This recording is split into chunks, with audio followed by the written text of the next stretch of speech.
कहानी की शुरुआत में संयुक्त राष्ट्र की सेना को एक ऐसा गांव मिला जहां बर्फीले तूफान ने सब कुछ खत्म कर दिया था। सबसे हैरानी की बात यह थी कि 39 डिग्री गर्म रेगिस्तान में 300 गांव वाले बर्फ से जमकर मर चुके थे। आखिर ऐसा कैसे हो सकता है? इसकी शुरुआत 3 साल पहले हुई थी। उस समय पूरी दुनिया में एक के बाद एक भयानक मौसमी आपदाएं आने लगी थी। कहीं बाढ़, कहीं तूफान, कहीं सूखा तो कहीं सुनामी। लाखों लोगों की जान चली गई और कई शहर पूरी तरह बर्बाद हो गए। दुनिया को बचाने के लिए कई देशों ने मिलकर अमेरिका और चीन की अगुवाई में एक खास मौसम नियंत्रण सिस्टम बनाया। इस सिस्टम में हजारों मौसम उपग्रह और अंतरिक्ष में बना एक बड़ा स्पेस स्टेशन शामिल था। ये उपग्रह दुनिया के अलग अलग हिस्सों का तापमान, हवा का दबाव और नमी को नियंत्रित करते थे। वहीं स्पेस स्टेशन इन सभी उपग्रहों की निगरानी, मरम्मत और कंट्रोल करता था। अगर कहीं तूफान या भारी बारिश आने वाली होती तो उपग्रह पहले ही उसे रोक देते और मौसम को सुरक्षित बना देते। इस पूरे सिस्टम का नाम रखा गया डच बॉय। डच बॉय की वजह से इंसानों ने बिगड़ते मौसम पर काफी हद तक काबू पा लिया और कई बड़ी आपदाएं होने से पहले ही रोक दी गई। इस सिस्टम का मुख्य डिजाइनर था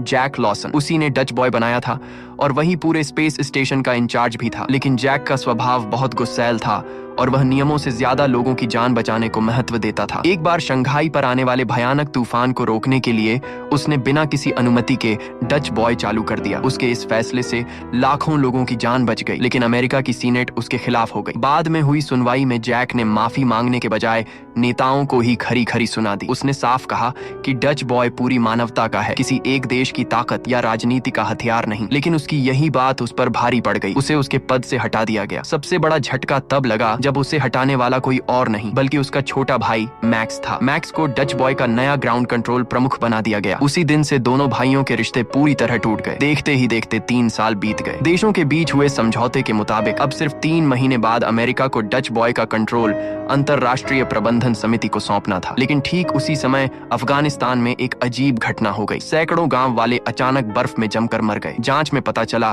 कि इस हादसे का संबंध डच बॉय के एक मौसम उपग्रह से था। ये खबर मिलते ही राष्ट्रपति पाल्मा परेशान हो गए। अगर कंट्रोल सौंपने से पहले इस गड़बड़ी का पता नहीं चला तो अमेरिका एक ऐसा सिस्टम दुनिया को देगा जो कभी भी बेकाबू हो सकता है। लेकिन इस मामले की खुली जांच भी नहीं की जा सकती थी क्योंकि इससे पूरी दुनिया में डर फैल जाता। आखिरकार मैक्स ने सुझाव दिया कि किसी भरोसेमंद इंसान को चुपचाप स्पेस स्टेशन भेजा जाए ताकि वह पता लगा सके कि उपग्रह आखिर खराब क्यों हुआ। इस काम के लिए सबसे सही इंसान था उसका बड़ा भाई जैक, क्योंकि पूरी दुनिया में डच बॉय को उससे बेहतर कोई नहीं जानता था। उधर स्पेस स्टेशन पर अफगानिस्तान वाली घटना से जुड़े उपग्रह का डेटा वापस मंगाया जा चुका था। जांच कर रहे भारतीय इंजीनियर महमूद को जल्दी ही उसमें कुछ गड़बड़ नजर आई। उसने चुपके से जरूरी डेटा एक हार्ड ड्राइव में कॉपी किया और उसकी दूसरी कॉपी अपने लॉकर में छिपा दी। लेकिन इससे पहले कि महमूद ये सबूत अपने अधिकारियों तक पहुंचा पाता, स्पेस स्टेशन के कनेक्शन मॉड्यूल में अचानक जोरदार धमाका हो गया। कुछ ही सेकंड में दीवार के बड़े बड़े टुकड़े उड़ गए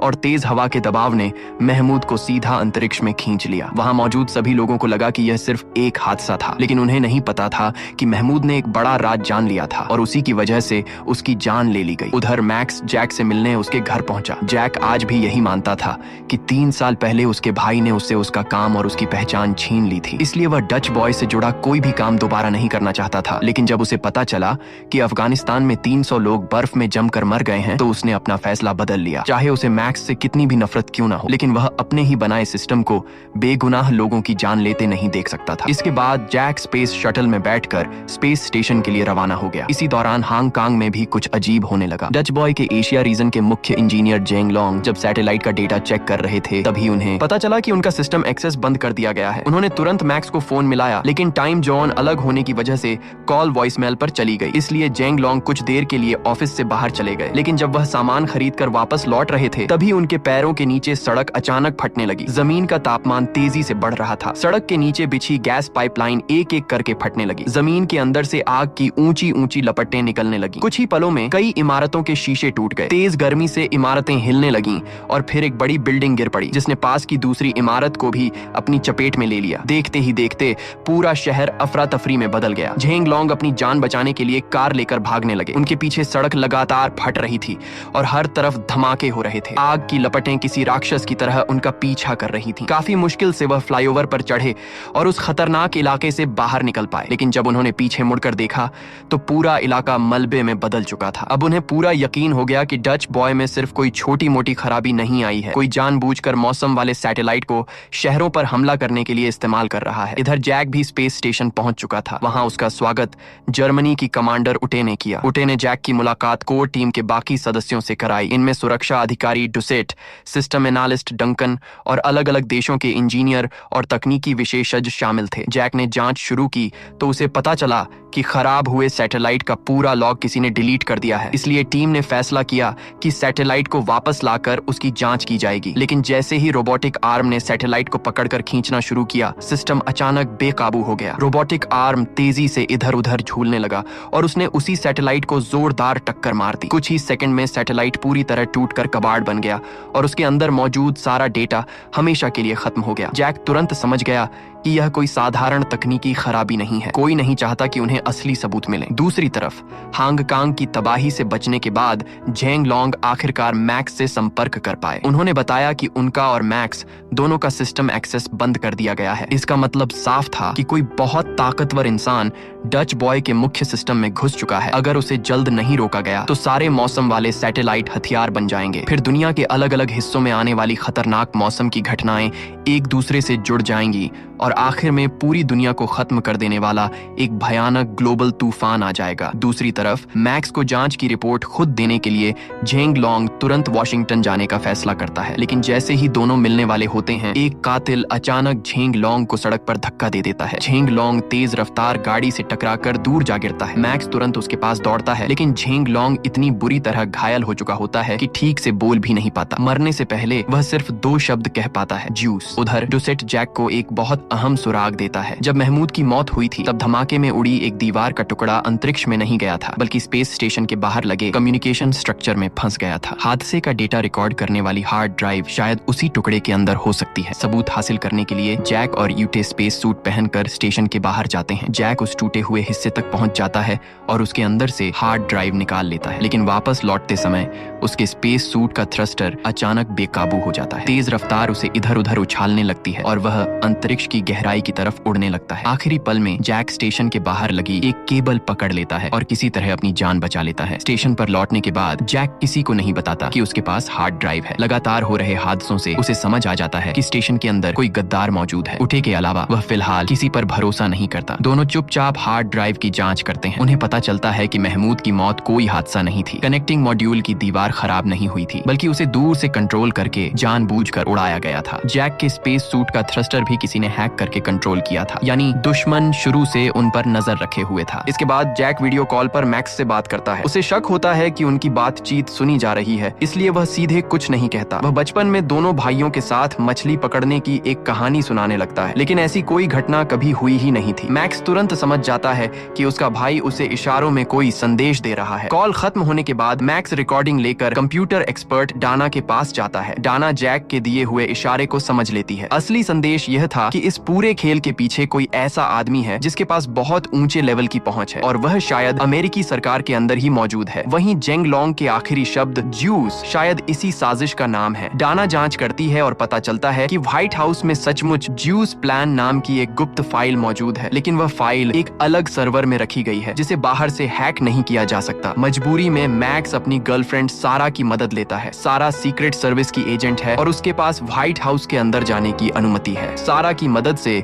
दोनों ज्यूस प्लान का डेटा हासिल कर लेते हैं। फाइल पढ़ने के बाद मैक्स के होश उड़ जाते हैं। किसी ने डच बॉय सिस्टम को एक खतरनाक हथियार बना दिया था। मौसम नियंत्रित करने वाले सैटेलाइट्स का इस्तेमाल अलग अलग देशों के शहरों पर हमला करने के लिए किया जा रहा था और बाद में उन तबाहियों को सिस्टम की साधारण खराबी बताकर छिपा दिया जाता था। अफगानिस्तान की बर्फीली तबाही और हांगकांग की भीषण गर्मी और धमाके, ये सब इंसानों द्वारा रची गई साजिश थी। दूसरी तरफ जैक और ऊटे मियाँ महमूद के छोड़े हुए सुराग की मदद से उसके लॉकर तक पहुंचते हैं। वहां छिपाकर रखे गए बैकअप डेटा को निकालते हैं और उसमें उन्हें एक और बड़ा राज मिलता है। किसी ने डच बॉय सिस्टम में एक खतरनाक वायरस डाल दिया था। यह वायरस सिर्फ सैटेलाइट को कंट्रोल ही नहीं कर सकता था, बल्कि बड़े अधिकारियों की एक्सेस भी खत्म कर देता था। इस वायरस को पूरी तरह खत्म करने का सिर्फ एक ही तरीका था, पूरे सिस्टम को रीस्टार्ट करना। लेकिन डच बॉय का सिक्योरिटी लेवल इतना ज्यादा था कि उसे रीस्टार्ट करने के लिए राष्ट्रपति पाल्मा के पास मौजूद अल्टीमेट पासकोड चाहिए था, और यह पासकोड कोई नंबर नहीं बल्कि खुद राष्ट्रपति की बायोमेट्रिक पहचान थी। उधर दोनों भाई आपस में जानकारी शेयर ही कर रहे थे कि तभी वायरस ने और भी सैटेलाइट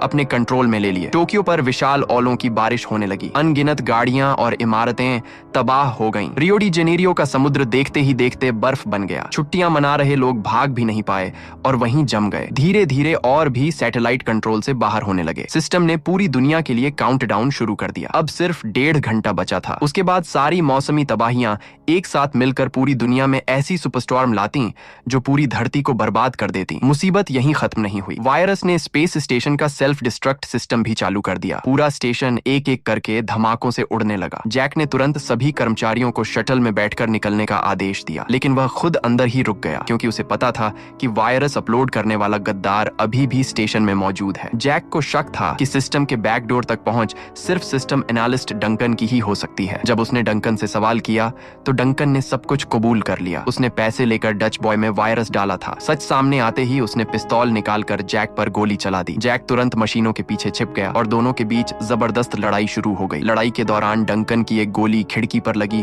और कांच टूट गया। तेज हवा के दबाव ने पूरे कमरे को अपनी चपेट में ले लिया। डंकन कुछ पकड़ भी नहीं पाया और सीधा अंतरिक्ष में खिंच गया। जैक किसी तरह आखिरी पल में बाहर निकल गया और इमरजेंसी दरवाजा बंद कर दिया। लेकिन गद्दार के मरने के बाद भी स्पेस स्टेशन का सेल्फ डिस्ट्रक्ट नहीं रुका। अब पूरी दुनिया को बचाने के लिए किसी एक इंसान को वहीं रुककर सिस्टम को हाथ से रिस्टार्ट करना था। जैक ने खुद रुकने का फैसला किया और उटे को बाकी बचे लोगों के साथ सुरक्षित निकल जाने को कहा। इधर धरती पर मैक्स मदद के लिए विदेश मंत्री डेकम के पास पहुंचा। उसे लगा कि राष्ट्रपति तक पहुंचने में वही उसकी मदद कर सकता है, लेकिन बातों बातों में डेकम ने झेंग लोंग का नाम ले लिया। मैक्स को तुरंत शक हो गया क्योंकि झेंग लोंग की मौत की जानकारी अभी तक किसी को नहीं थी। अगले ही पल डेकम ने अपने आदमियों को मैक्स को मारने का आदेश दे दिया। किस्मत से मैक्स पहले ही संभल गया और वहां से भाग निकला। अब उसे समझ आ गया था कि ज्यूस प्लान का असली मास्टरमाइंड डेकम ही है। इसके बाद मैक्स ने सारा को पूरी सच्चाई बता दी। दोनों ने अंदाजा लगाया कि डेकम का अगला निशाना वही जगह होगी जहां राष्ट्रपति भाषण देने वाले थे, क्योंकि वहां राष्ट्रपति के साथ साथ उनके सभी संभावित उत्तराधिकारी भी मौजूद थे। अगर वहां मौसम की तबाही मच जाती तो राष्ट्रपति समेत सभी लोग मारे जाते और डेकम आसानी से अमेरिका की सत्ता अपने हाथ में ले लेता। राष्ट्रपति की जान बचाने और डच बॉय को रीस्टार्ट करने वाला अल्टीमेट पासकोड हासिल करने के लिए मैक्स और सारा ने जबरदस्ती राष्ट्रपति पाल्मा को वहां से निकाल लिया। शुरुआत में राष्ट्रपति को उनकी बातों पर बिल्कुल भरोसा नहीं हुआ, लेकिन जैसे ही वे लोग कार्यक्रम वाली जगह से बाहर निकले, आसमान से एक साथ अनगिनत बिजली की चमकती हुई कड़कड़ाहट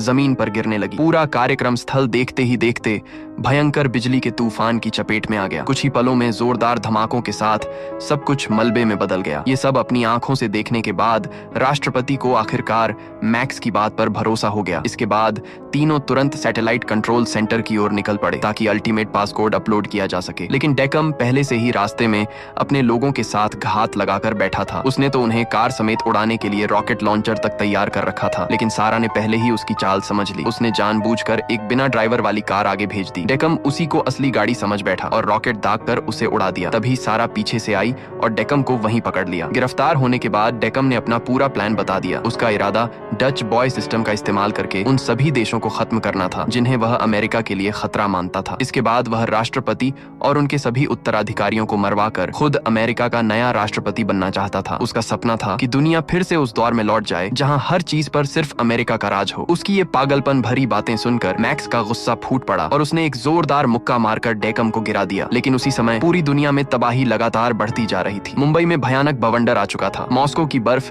तेज गर्मी में तेजी से पिघल रही थी। वहीं दुबई को समुद्र की विशाल लहरें डुबो रही थीं। पूरी दुनिया पर आने वाली महाविनाशकारी आंधी का समय अब बहुत कम बचा था। राष्ट्रपति पाल्मा ने तुरंत अपनी बायोमेट्रिक पहचान का इस्तेमाल करके अल्टीमेट पासकोड अपलोड कर दिया। लेकिन मैक्स को जल्द ही पता चला कि यह पासकोड सिर्फ डच बॉय सिस्टम को रीस्टार्ट करके दुनिया को बचा सकता है। इससे स्पेस स्टेशन का सेल्फ डिस्ट्रक्ट सिस्टम बंद नहीं होगा। अब मैक्स के पास अपने भाई जैक से आखिरी बार बात करने के अलावा कोई रास्ता नहीं था। उधर स्पेस स्टेशन के अंदर लगातार धमाके हो रहे थे। जैक स्पेस सूट पहनकर किसी तरह सेंट्रल कंट्रोल रूम की तरफ बढ़ा, लेकिन वहां पहुंचने पर उसे पता चला कि उसकी एक्सेस खत्म हो चुकी है। जब जैक को लगा कि अब सब खत्म हो गया, तभी उटे अचानक उसके पीछे आ गया। वह बाकी लोगों के साथ नहीं गया था। उसे पता था कि जैक अकेले यह काम पूरा नहीं कर पाएगा, इसीलिए वह उसके साथ रुक गया। उटे की एक्सेस से दोनों कंट्रोल रूम के अंदर पहुंच गए। जैसे ही राष्ट्रपति का अल्टीमेट पासकोड अपलोड हुआ, जैक ने तुरंत सिस्टम रीस्टार्ट कर दिया। वायरस पूरी तरह खत्म हो गया और सभी सैटेलाइट फिर से सही तरीके से काम करने लगे। पूरी दुनिया को तबाह करने वाला काउंटडाउन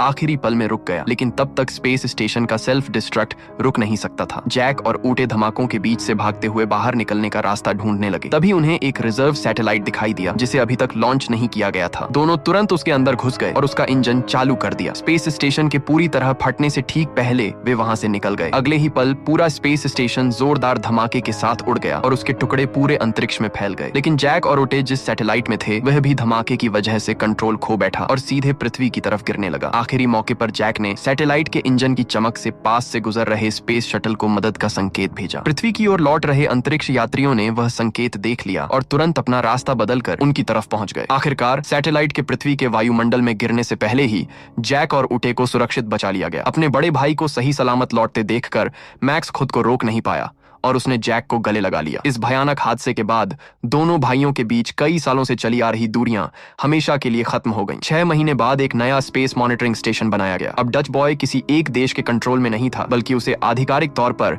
अंतरराष्ट्रीय समिति को सौंप दिया गया। जो सिस्टम कभी पूरी दुनिया को खत्म करने वाला था, आखिर में वही अपने असली मकसद पर लौट आया। किसी एक देश का हथियार बनने के लिए नहीं, बल्कि पूरी इंसानियत और हमारी धरती की रक्षा करने के लिए।